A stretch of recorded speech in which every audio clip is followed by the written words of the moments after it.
ఈనాటి మీ ఇంటి వంటలో తేనె యొక్క ఔషధ గుణాలు, ఉపయోగాలు తెలుసుకుందాం. తేనె ఎంత కాలమైనా నిల్వ ఉండగల పదార్థం. చాలా కాలం నుండి నిల్వ ఉన్న తేనెను కూడా నిరభ్యంతరంగా తీసుకోవచ్చు. పురుగులు లాంటి చిన్న కీటకాలు కుట్టిన చోట తేనెను కొద్దిగా రాసినట్లయితే త్వరగా ఉపశమనం లభిస్తుంది. గర్భిణీలు తేనెలో ఊరబెట్టిన ఉసిరికాయను ఉదయం, సాయంత్రం 1-2 తింటూ ఉంటే వారికి పుట్టబోయే పిల్లలకు బలవర్ధకం.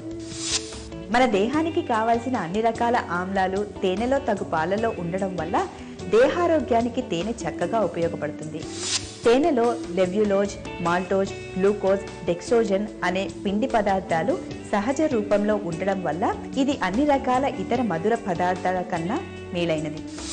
పొటాషియం, మెగ్నీషియం, సోడియం అనే అతి ముఖ్యమైన ఖనిజ లవణాలు తేనెలో తగిన మోతాదులో లభిస్తాయి.